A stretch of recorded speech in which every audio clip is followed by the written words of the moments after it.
Bonjour, aujourd'hui nous allons étudier la manip de fluidisation.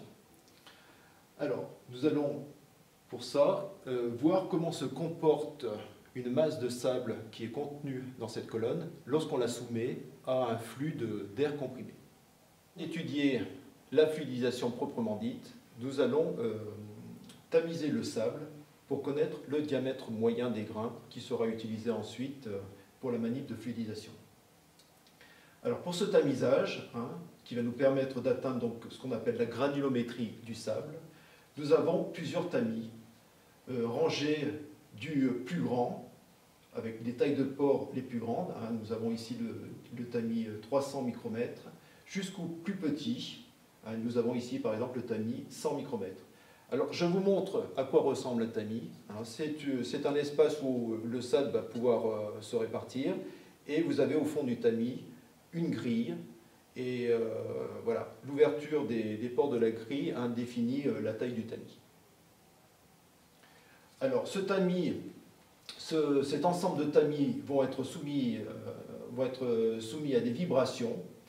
Le sable qui au départ est dans le tamis de diamètre le plus grand, du fait des vibrations, va pouvoir se répartir dans les différents tamis inférieurs. Il me suffira alors de peser le sable dans chacun des tamis pour avoir la granulométrie du sable. Alors, voici la manip de fluidisation. Nous pouvons constater que le sable est présent dans une colonne qui fait environ 15 cm de diamètre. Ce sable est maintenu grâce à une grille à la base. Alors, décrivons le chemin de l'air comprimé qui va permettre la fluidisation du sable. Au départ, donc, nous avons une tuyauterie d'air comprimé. J'ouvre cette vanne pour permettre à l'air de s'écouler. Nous avons ici un détendeur avec indication de la pression en sortie du détendeur. Nous avons ici un filtre pour retenir toutes les particules, les impuretés qui pourraient être présentes dans l'air comprimé. À partir de ce filtre, ensuite, nous voyons une bifurcation. Alors, cette bifurcation correspond à différents rotamètres qui sont montés sur l'installation. Nous allons, nous, étudier essentiellement le petit rotamètre. J'ouvre donc cette vanne.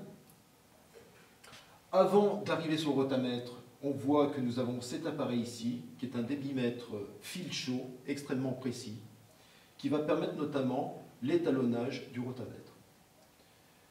Alors l'indication du débitmètre fil chaud sera donnée par le boîtier qui est ici sur la gauche.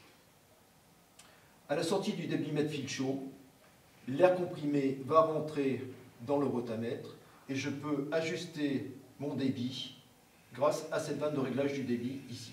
C'est-à-dire je peux ajuster la position du flotteur sur le petit rotamètre. L'air passe ensuite de cette façon. Elle arrive à la base du sable et va traverser le sable dans le sens de la hauteur et sortir quelque part en haut. Il y a un appareil qui permet de mesurer la différence de pression entre avant le sable et après le sable. Cet appareil est un tube en U. Voilà, donc nous allons mesurer une différence de niveau d'eau dans ce tube en U, et cette différence de niveau d'eau nous permettra de connaître la différence de pression donc entre avant le sable et après le sable. Cette différence de pression correspond en fait à la perte de charge de l'air lorsqu'elle traverse le lit de sable. Pour traverser ce lit de sable, il faut de l'énergie, et l'air perd de l'énergie en traversant, raison pour laquelle la pression sera toujours plus grande ici qu'en haut. Alors actuellement sur l'installation, il n'y a pas de débit, ma vanne ici de réglage du débit est fermée. Je peux constater que mes niveaux d'eau sur mon tube en U sont à la même hauteur. Ça signifie que la pression en haut et en bas est la même, autrement dit qu'il n'y a pas de perte de charge. Ce qui est normal, puisque quand il n'y a pas de débit, il n'y a pas de perte de charge sur l'installation. Je vais à présent mettre un petit débit sur l'installation. Voilà, mon flotteur a décollé légèrement, donc du fait de la position du flotteur, je suis sûr qu'il y a un débit sur l'installation. Une autre façon de m'en assurer, c'est de voir que mes niveaux d'eau sur le tube en U, maintenant, se sont séparés. Il y a à peu près une quinzaine de centimètres de différence entre eux. Ça signifie qu'il y a une différence de pression. Donc ça signifie qu'il y a une perte de charge de l'air à la traversée du sable. Alors si j'augmente ce débit, mon flotteur, la position du flotteur augmente, je vois que mes niveaux se séparent. À présent, j'ai ici une différence de niveau d'eau d'à peu près une quarantaine de centimètres. On voit qu'au niveau du sable, il ne se passe toujours rien.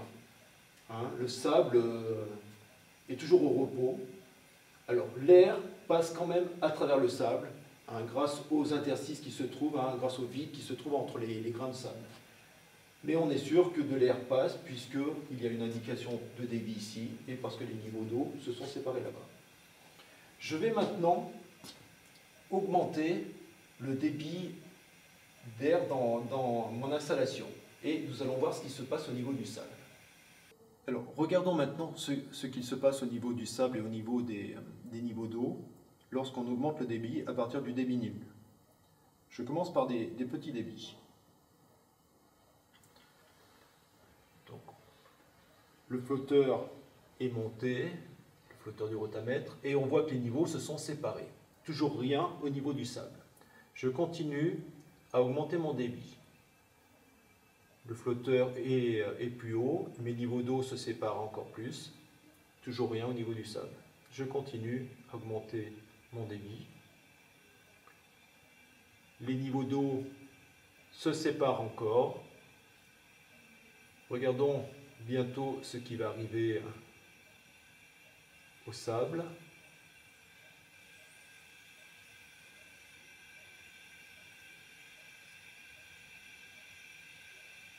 Voilà, le sable commence à se soulever. À partir du moment où le sable se soulève, nous avons atteint ce qu'on appelle la fluidisation. Étrangement, le sable se comporte comme un fluide et si je voulais, je pourrais le transporter dans une canalisation. Alors, on remarque qu'à partir du moment où on atteint la fluidisation, les niveaux d'eau restent, la différence de niveau d'eau reste identique. C'est-à-dire, si j'augmente le débit, la différence de niveau d'eau, elle, ne bouge pas. On atteint un palier. Ce palier de perte de charge est caractéristique de la fluidisation.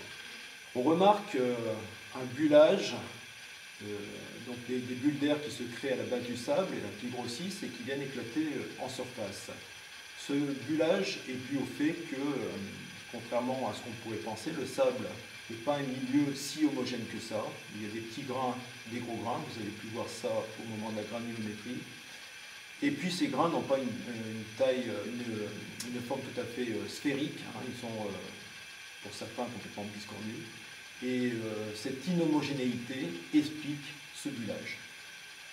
Votre travail dans ce TP consistera principalement à établir la courbe d'étalonnage du petit rotamètre et d'établir la courbe de perte de charge en fonction de la vitesse moyenne de l'air comprimé dans la colonne.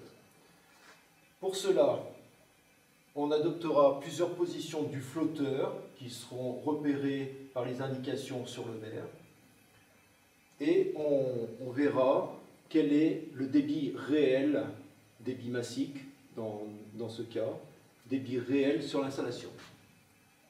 Et on notera également la différence de niveau d'eau dans le tube en U qui traduisent la perte de charge, encore une fois, de l'air à la traversée